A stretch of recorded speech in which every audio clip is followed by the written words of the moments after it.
WFYI podcasts are brought to you by Visit Bloomington. With over 350 restaurants to choose from, Bloomington, Indiana is truly a food lover's paradise. Go to visitbloomington.com to discover what suits your taste. This is the Small Studio Signal Boost podcast from WFYI in Indianapolis. I'm Adam Gross here with co-host Melissa Davis. Coming up, we'll listen to a live performance from Indianapolis rock band Light Study recorded live at the Indianapolis Venue Healer last November. Indianapolis-based classical concert pianist Clare Longendyke is gearing up for a big show at the Palladium in Carmel. She'll talk about the tough yet rewarding work of being a full-time musician, along with the wins involved in self-releasing a solo album. And we'll listen to clips from our weekly Indiana music playlist. To hear the unabridged version of the show, you can join us Saturday and Monday nights at 9 on 90.1 WFYI in Indianapolis, or you can listen from anywhere, WFYI.org/listen. You can also hear some of the full songs featured on this show on our playlist by searching Spotify for Small Studio Signal Boost. Up first, Melissa, you recently talked with a classical concert pianist based here in Indianapolis. I did. I spoke with Clare Longendyke. And, I was thinking of the work involved in being a working musician. So we think of musicians, and, maybe we first think of Metallica or Ozzy or Beyonce. Metallica's not the first thing I think of when I think of musicians. No, they might come pop on. in there. Yeah.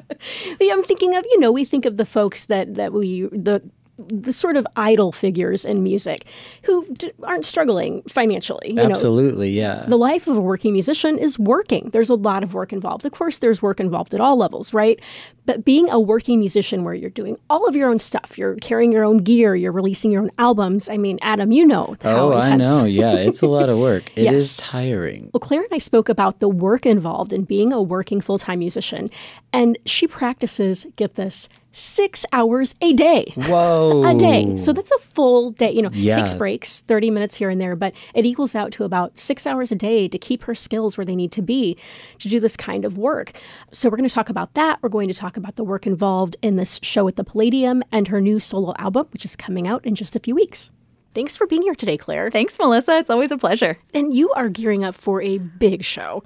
I am gearing up for a performance, the January show on the Live at the Center series at the Center for the Performing Arts, the Palladium stage on January 31st. Wow. And what a beautiful place to perform. I'm imagining the acoustics are amazing.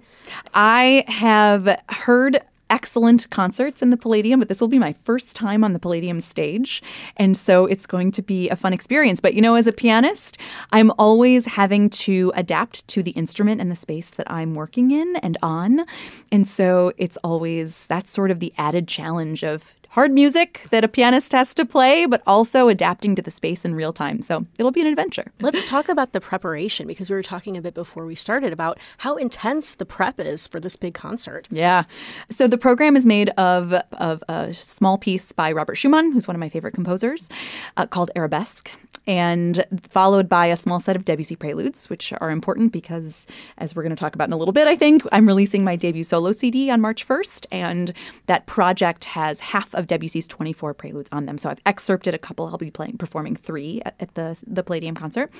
And then a large-scale work by the American composer who lived until 1944, Amy Beach, a set of variations called Variations on Balkan Themes. And I have a lot of experience performing music by Robert Schumann and Claude Debussy. And so those pieces were sort of easy selections because I like to say I speak their language, right? I've played a lot of Schumann. I understand how to interpret his music. His piano music is it's like home to me. I get it. Same with Debussy. I've been studying the music by those composers for my entire life and career. Amy Beach is a totally different story.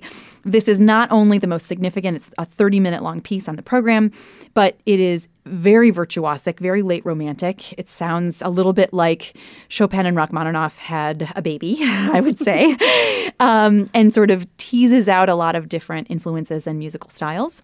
But it's just, a whale of a piece to matriculate into my fingers and into my memory, because I perform entirely from memory. So, it's been, I would say, if I were to tally all of them up, it's probably been a 500-hour piece to sort of undertake, and spent a lot of time working on it. And that means not just learning the notes and the rhythms, but deciding my interpretation and then working it into my memory. Wow. And so we're talking daily. Like, how much are you practicing to prepare for this? Great question. So the first thing to know is that until just a couple days ago, this was not the only concert that I was preparing. So I'm artist in residence at the Rose-Hulman Institute of Technology in Terre Haute this year. Yay. I've got 6 concerts that I'm playing over the course of the academic year. Oh, my goodness. Yeah. One of them was in November, a chamber music concert. One of them was just a couple days ago on January 14th. I've had other solo recitals, other opportunities that I'm preparing for. So this concert is, right now I'm practicing 4 to 6 hours a day. Before January 14th, I was practicing this repertoire maybe 2 to 3 hours, and then other repertoire another 2 to 3 hours. So you could say that I practice a consistent 4 hours. 5 hours is a great day for me. 6 hours is an exhausting day. And 1 hour is a day that I didn't quite accomplish enough at the piano. Wow. But those days happen, And at least I practiced an hour. At least I touched the piano. Every single day. Every 7 single days a day. week. Yep. And I kind of pride myself on, it's work. Sorry. I should say, I was going to say it's not really work. It is work. It is very, very hard, all-consuming work. If I am not feeling 100% physically, emotionally, mentally, it's an uphill battle to sit down and even just to get my butt to the bench and to really make that work happen in an effective and efficient way. But I don't just practice music that I have to perform, that I'm on a deadline for. Sometimes I sit down and during the holidays, I love playing Christmas tunes. And I love playing the Vince Guaraldi transcriptions of Charlie Brown Christmas music as much as I love playing, pop tunes that are just sort of relaxing and fun and I can kind of improvise to. And so it's not just about shredding. It's not just about practicing my instrument all the time. It's also about finding joy every time I'm at the piano, which is a blessing, really. Are you able to do that? Oh my gosh, every day. Yeah? Absolutely. Absolutely. And I would say that is part of my training is that I find there are so many little tiny wins that happen every time I'm at the piano that even if those little tiny wins don't add up to the large win that I'm looking for, like right now I'm working on, memorizing the largest variation of the Amy Beach and really making sure it's secure and that I'm not going to have a memory slip in the middle of it, for example. And even at the end of the day, I haven't felt like I've gotten to the point where, okay, no matter what happens, if a cell phone rings or somebody coughs, I won't have a memory slip. Even if I feel like, well, that one chord that I have not been able to grill into my memory or I haven't been able to grill into my hands, I got that chord 3 out of 3 times today. That little win brings me so much accomplishment, a sense of such accomplishment and joy. So yes, every day. Oh, that's so cool. Yeah. That's amazing. Well, that's the beauty of music, I think. I think so too. Yeah. I mean, the performer has the opportunity to get as much joy out of it as the audience does. Love that. Yeah. What is the connection like when you're playing and your connection with the audience, or what's that relationship like? Oh, that's so much fun. I mean, it's an addiction. It's honestly, I tell people that's the reason that I'm still doing it because it is such hard work. But I recently had a friend and a collaborator say that music has 3 components: the composer, the performer, and the audience. And without one of those 3, it doesn't exist. There is something really special, and I can't speak to every performer, but I do feel like I personally am able to foster a really beautiful relationship with every audience that I have. Part of that is because I speak from the stage when I'm performing, and not everybody agrees if that's a practice that we like in classical music, and I could care less because classical music audiences love to understand the personal story of the artist as well as the composer. And if breaking that fourth wall, as we call it, allows me to impart some of my own process and some of my own self onto the audience, then I think it helps the music make a deeper impact. And I believe that approach is what is helping audiences get on board with classical music today in 2024 in the best possible way. That's so cool. Thank you. Yeah. I've never thought of it like that, so I really appreciate that. Yeah. And I mean, maybe the thing that I haven't said is that it's not easy for audiences to love classical music anymore. There's not the same cultural appreciation because there's so many different styles of music. Back in 1770, when Bach had just died and Beethoven was being born, people weren't playing jazz. People weren't playing hip hop and rock and rap and country music and folk music was even different. So if you didn't like classical music, then didn't listen to music. And so that was it. And today there's so many styles. And so classical music is in the minimum. And that's okay. But it's my job to help people find their path towards it. You have a new CD coming up. Would you like to tell us about that? I would love to. Not only is it a new CD, it's my debut solo CD. So I've collaborated on CDs in the past for composers and for and with chamber music partners, but this is the first time I've ever released a debut solo CD. Wow. And it's been a long time in the making, not just sort of my brainchild, but also the first part of the recording started in 2021. So very much during COVID. This started as a COVID project. I think a lot of artists are talking about how they're giving birth to their COVID projects right now, and this is mine. But really, even before that, because the impetus for the project was the work of a living composer who's based in Pittsburgh by the name of Amy Williams. And Amy's work was the focus of my doctoral capstone project at IU. And I commissioned a new set of pieces from her that I fully intended to record. And the day finally came when I had the funding to start this project. And I called her and I said, what do you think would sound good with your piano portraits? And she was like, I don't know, maybe Debussy? And, part of that was an acknowledgement that I studied in Paris for a long time. I'm bilingual in French and English. I have a very strong connection to French culture and French music. My playing is very... I would say emulates a French pianism, I think. And so she was sort of reflecting that. And then I selected a couple pieces of Debussy and put them next to Amy's pieces. And I sent them to my mom. And my mom was like, that doesn't work. I think you should try the preludes.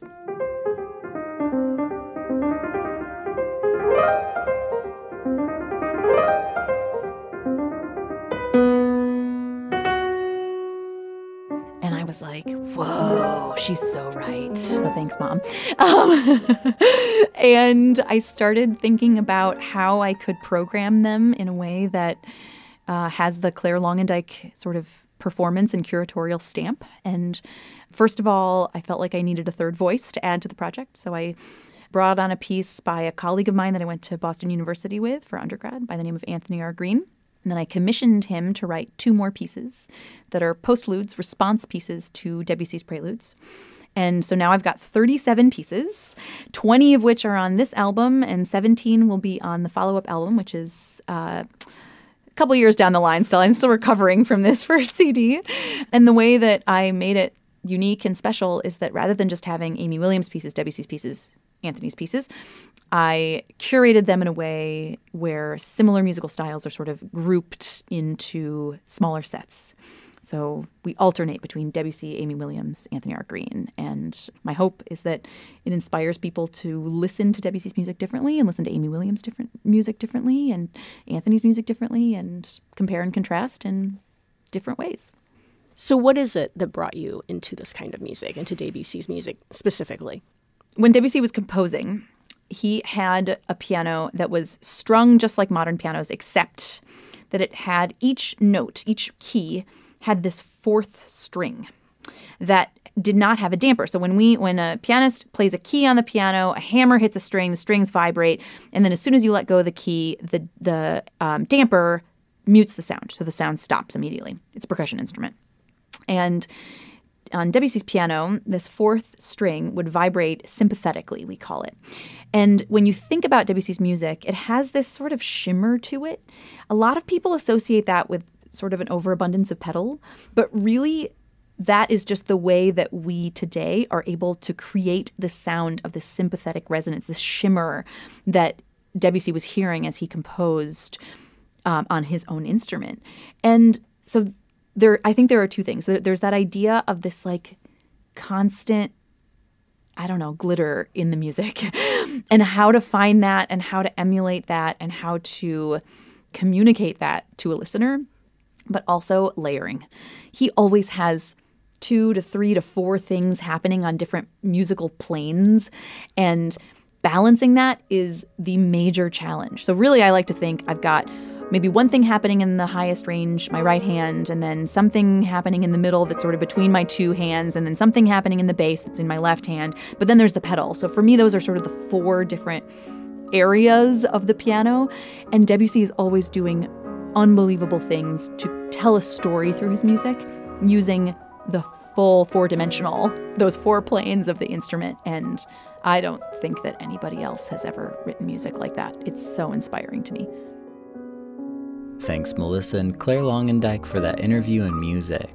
Coming up after a quick break, we'll listen into a live performance from Indianapolis rock band Light Study.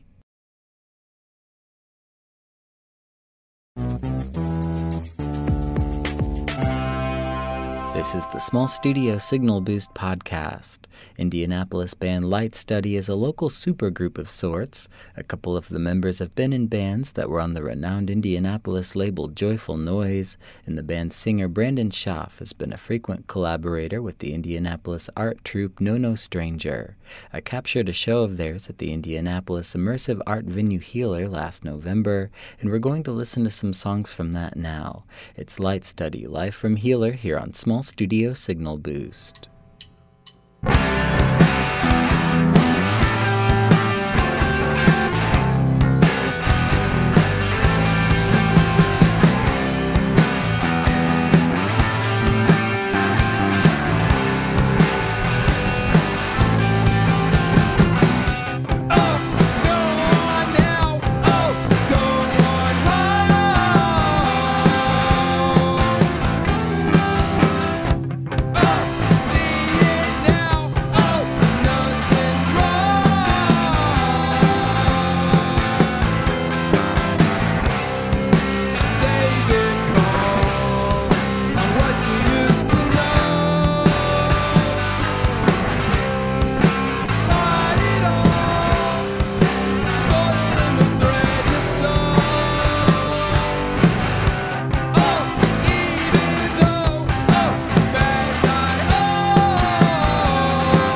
the world with our birds.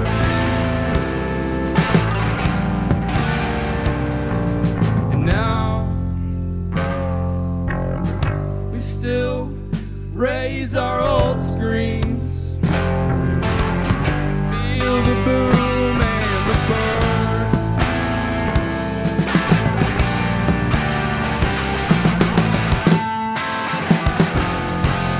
Back then we all stated statements that got lost in the noise. Back then we all danced with the violence of the underemployed.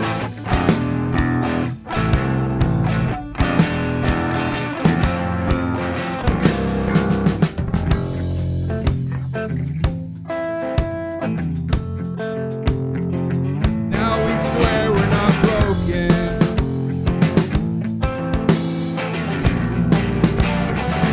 Now we swear we're the same.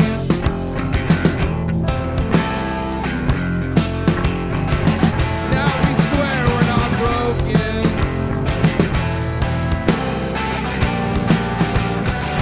Now we swear we're the same. Now we swear we're not broken.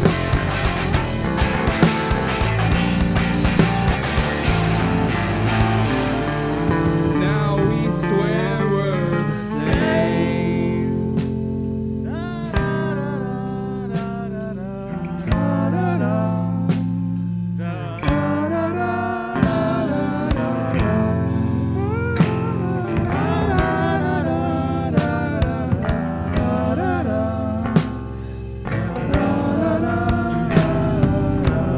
We'll go back to the show. There are no more shows. We'll go back to the show. There are no more shows. We'll go back to the show.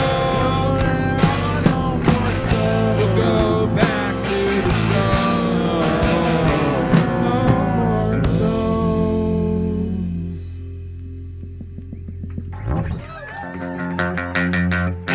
Thank you very much. This is a new song called Saltwater. Out of darkness, the darkness closed eyes. Ain't it great being alive? And over the waters of sorrow. I'll take grief over death. Crocodile, oh, I'm seen on my side, on my team. Cracking knuckles, oh, take me on my ride, on my team. Eyes on the prize, growing. Been a while, still going. No thank you, the knowing. Giving into the trying. Out of the darkness, closed eyes. Ain't it great being alive? Paper, water, hand in time.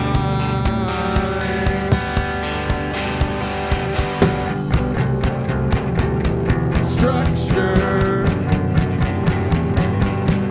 color, face on mine.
dug up on set and the stem grew through the leaves. Humphrey Lucky coming free. Jewel we'd screamed a song and gum we'd whisper, see, it's all easy. St. John's mother's nettle made into a stew. Morning dew and feverfew. Hawthorns, berries mashed with jam and jelly. Drinking from spruce. Dirt in the dandelion root. And you saying all there is to do.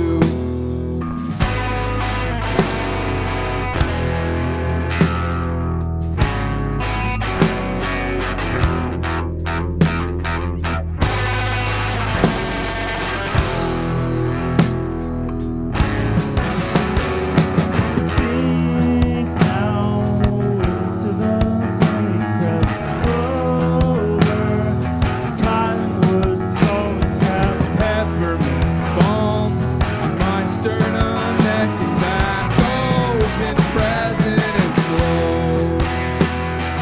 Peppermint balm on my sternum, neck and back, open, present and slow. Loud, cold,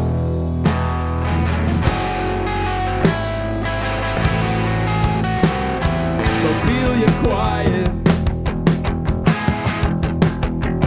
Aqueducts and flows.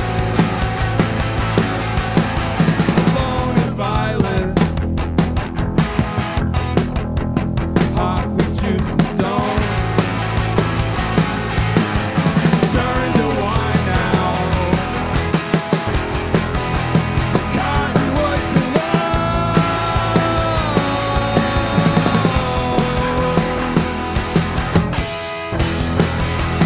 Cottonwood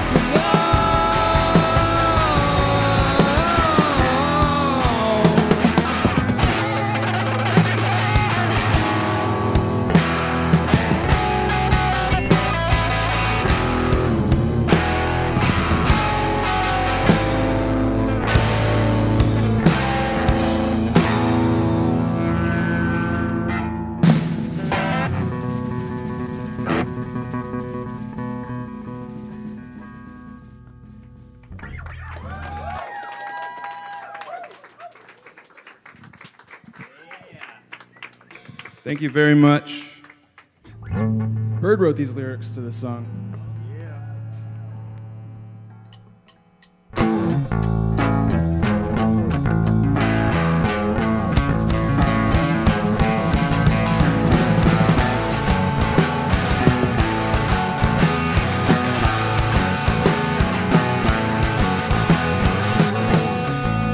This goes first. Tune the strings. Now turn up because we're all thirsting to drive out the demons and worse things that prey on the idle mind. Place him up to jump seats. Now put all your hate on the downbeat again and again till it sounds sweet and tunes out the idle mind. Play it fast, play it slow. We don't care, we all know how it goes. If we both play it fast, we don't care, we just want it to last.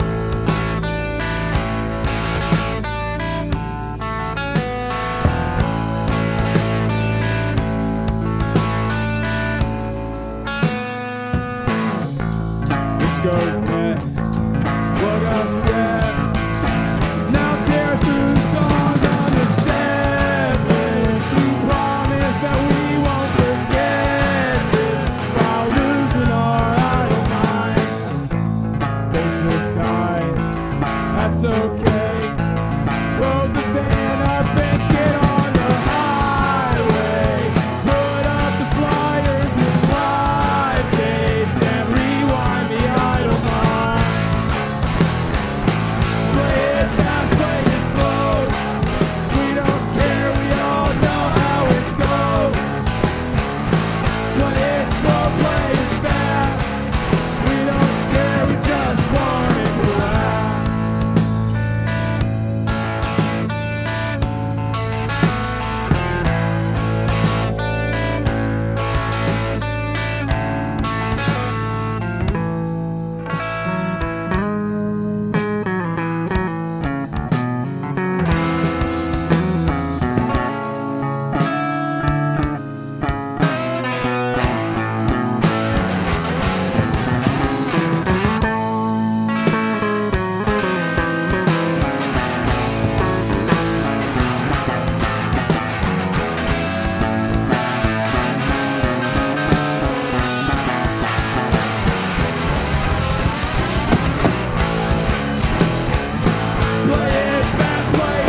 Thank you, Radar Gold. Thank you, Fantastic Shams. Thank you, everybody, for being here on this late Saturday evening.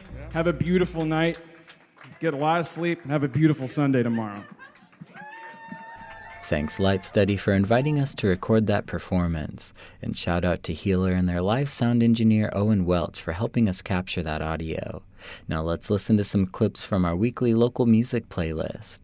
To hear the full songs, tune in Saturday and Monday nights at 9 to 90.1 WFYI in Indianapolis, or listen from anywhere at WFYI.org/listen, or check out our playlist by searching Spotify for Small Studio Signal Boost.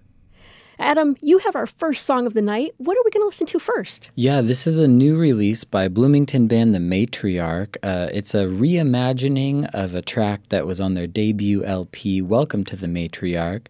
This is A Story Untold Reimagined. So much more.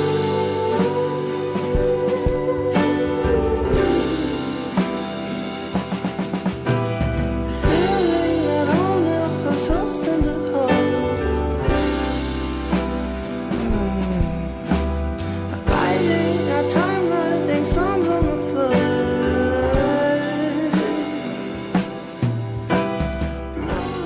That was Bloomington's The Matriarch with the track A Story Untold Reimagined. You're tuned to Small Studio Signal Boost. I'm Adam Gross here with Melissa Davis. Melissa, what's going on in the world of Indiana music this week? Yeah, so I have a new one, but first I want to ask you, Adam. Yeah. What is your favorite Wes Anderson movie? Oh, man, there's so many. That's a tough call. Putting you on the spot. I know.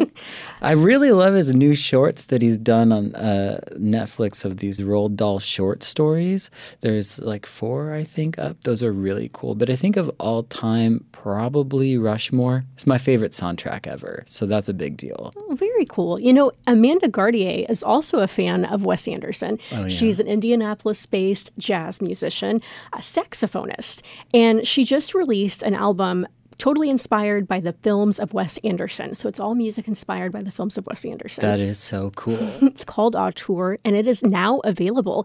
You can find that wherever you stream your music or your favorite record stores, and you can grab the digital album from Bandcamp. This is a single from the album called The Blue of Winter. It's a long track. We're going to enjoy this. And The Blue of Winter, well, here we are. Yeah, we are in the blue of winter, indeed. We really are. January, February. We'll get through it. We have music to help us get through, That's right? So this is The Blue of Winter from Amanda Gardier here on Small Studio Signal Boost.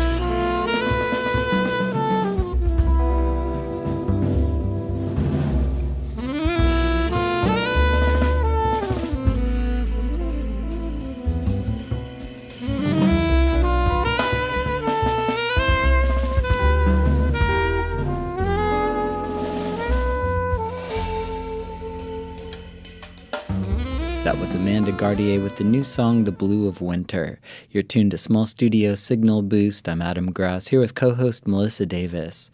Coming up, I've got a track from Indianapolis hip-hop artist Distinct. This came out in 2023, and there's a very fun music video for it. This is Distinct with the track Peace from the EP Fly. Been on my own shit, poppin', running laps around these niggas. My opponents never own shit, can never stop me. I'm really 40-40 with the optics.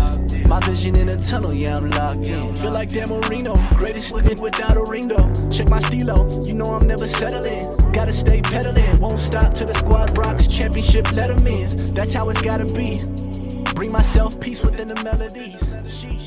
Former Bloomington act Sleeping Bag is now based out of Seattle, Washington, but he's still very active out there. He's got a new album out called Pets Volume 5. Melissa, he's been doing this pet series for a long time. He has people write in and give him info about their pets, and then he writes songs for each pet. Aww. So this is the 5th volume he's done. I had him do one for my dog. I hope he's going to do more. This track is called Terra Dog from Pets Volume 5, Waiting by the Door. I won't let that stop me. Hello again. Hello, my friend. I don't want it to ever end. Oh.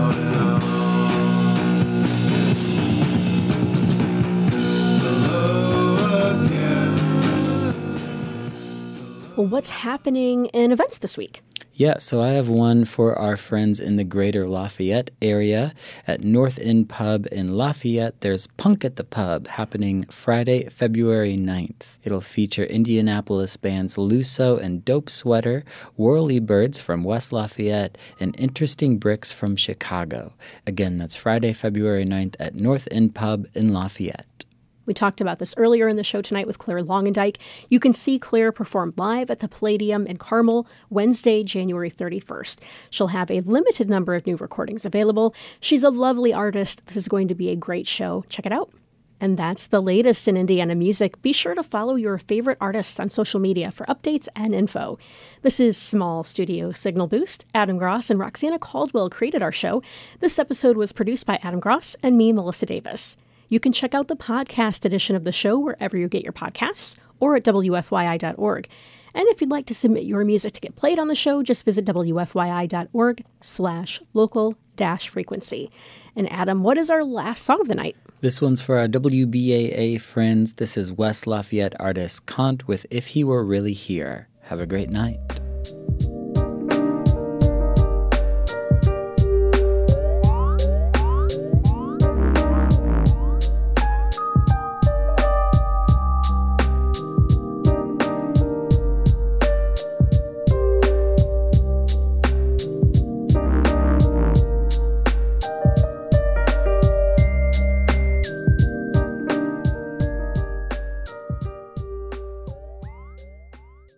WFYI podcasts are brought to you by Visit Bloomington. With over 350 restaurants to choose from, Bloomington, Indiana is truly a food lover's paradise. Go to visitbloomington.com to discover what suits your taste.